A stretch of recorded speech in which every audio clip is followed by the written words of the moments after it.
สวัสดีลูกค้าพอค้ามีเครื่องเข้าใหม่จะมารีวิวให้เบิ่งตัวนี้แหละตัวเข้ามาใหม่ล่าสุดนี่นะตัวนี้เป็นตัวท็อปแอร์ตัวนี้กระบอกนี้เป็นตัวเขาเจ้าอัปเกรดมาใหม่นะอัปเกรดมาใหม่ออกใหม่ล่าสุดเลยทางลมมันจะใส่เป็นทางคาร์บอน 0.5 แล้วก็วาล์วเป็นวาล์วปรับไนท์วาล์ว8 แบนแล้วก็กล้องซองมันจะใส่เป็นกล้อง BSA กล้องนี่ตัวไชน่าก็มีตัว USA ก็มีกล้อง BSA เนี่ยแล้วก็เรามันจะใส่เป็นกระบอกนี้จะใส่เป็นเรา ZN8 เรา8เกี่ยวตัวเราเป็นเราเบอร์2เรามีรับประกันให้ลูกค้า6 เดือนเรายาว50 เซนเนี่ยถ้าว่าลูกค้าอยากได้ตัว12เกี่ยวพอค่ากับมีให้กันแล้วก็ราคาเดียวกันตัวท็อปเอนี่เขาจะอัปเกรดมาใหม่บอลเขาเจ้าใส่ขากล้องนะเขาเจ้าเฮ็ดมาตัวนี้เป็นตัวน้อยนะตัวนี้เป็น11 มิลปกติแล้วมันจะเป็นตัวใหญ่แต่ว่าตัวนี้เป็นตัวเขาเจ้าอัปเกรดมาใหม่แล้วก็บอลอันล็อกไก่มันจะบ่เหม็นปุ่มแล้วมันจะเป็นตัวนี้ล็อกคือตัวนะ M3 นะแล้วก็ชุดนี้ก็คือว่ามันจะน้อยกว่าน้อยนึงนะจะคักกว่าล่ะคักกว่าเก่าล่ะตัวสีแดงนี่เป็นตัวปรับตัวสปริงอยู่ในตัวท็อปแอร์นี่มันก็จะมีแม็กใส่ลูกเหมือนกันแต่ว่าเบื้องนี้เป็นเบื้องซ้ายเบื้องนี้เบื้องขวามันจะมีแต่ตัวนี้เบื้องเดียวนะส่วนตัวแม็กใส่ลูกมันก็จะเฮ็ดมามีบอลล็อกให้ตัวนี้ทั้งไทยนี่ก็สามารถพับได้ถึงได้นะพับได้ถ้าว่าเรื่องน้ำหนักปืนนี่ตัวนี้นี่เบาสุดแล้วพอค่ากล้ารับประกันว่าถ้าว่าเป็นปืนงานเวียแล้วก็เป็นของโรงงานแท้ตัวนี้เป็นตัวเบาสุดแหละตัวนี้กับตัวเฟสเตอร์เบาสุดเลยน้ำหนักนี่เบาสุดถ้าว่าลูกค้าคนใดมักปืนน้ำหนักเบาแล้วก็ความแห้งนี่ไม่ต้องตีเลยตัวนี้ก็ตัวนี้เนี่ยแมนสุดแหละตัวนี้เป็นตัวออกไม้ล่าสุดเลยจะให้ดู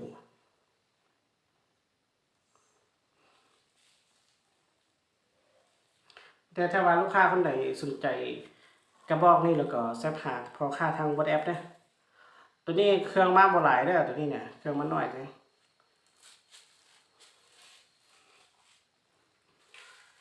ส่วนตัวที่2นี่จะเป็นตัวตาติโก้แต่ว่าใส่เป็นถังธรรมดากับกล้องธรรมดานะตัวนี้ราคาจะถูกกว่าตัวใส่เป็นถังคาร์บอนกับกล้อง BSA ถังเป็นถังอาลู 0.42 วาล์วเป็นวาล์ว8 แบนแล้วก็กล้องซองเขาเจ้าก็จะใส่มัดกล้องที่ขนาดสูงตัวนี้ 4-14 คูณให้4-16 คูณให้44ตัวนี้เนี่ยเป็นกล้องที่มีไฟเลนส์มีทั้งสีฟ้าสีแดงแล้วก็เป็นกล้องไม้บวกนะส่วนเรากระบอกนี้ก็จะใส่เราคือกันเราเป็นเรา ZM8 เรา8เกี่ยวเรายาว50 เซนเรา12เราเบอร์2ตัวเราได้มีประกันให้ลูกค้า6 เดือนแล้วก็เครื่องมีใบค้ำพร้อมเราถ้าว่าลูกค้าจะเปลี่ยนตัวเป็นถังจะเปลี่ยนเป็นตัว12เกี่ยวพวกค่ากับมีให้กันเครื่องเป็นเครื่องมือนึงเท่าไหร่มันไม่ล่าสุดเลยตัวไมค์ตัวนี้ยังบ่ได้ประกอบกับพวกค่ากับมีให้ส่วนตัวตัดติโก้นี่เขาจะเฮ็ดมามีเบื้องนี้เป็นเบื้องซ้ายเด้จะมีตัวนี้เป็นตัวซาบก็ได้ตัวนี้ปลดล็อกก็ได้แล้วก็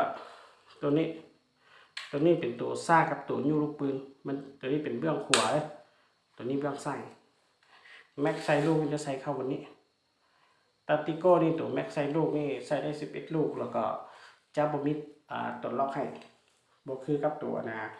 M3 กับตัวท็อป M ทางไทยนี่สามารถดึงได้แล้วก็พับได้นะตัวไทยนี่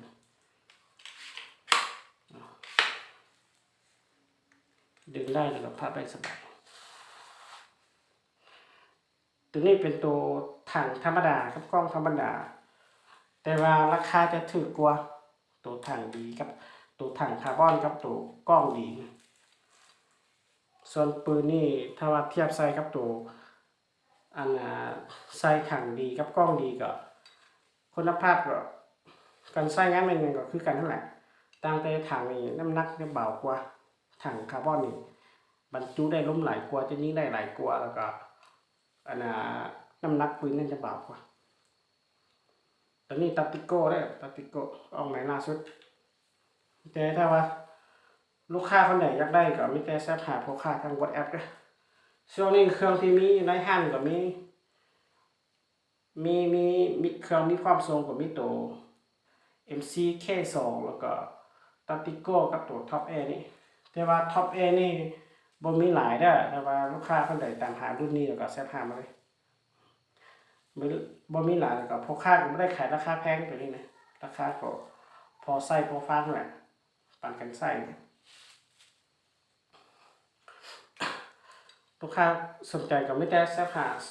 สอบถามรายละเอียดพ่อค้าทาง WhatsApp เด้อ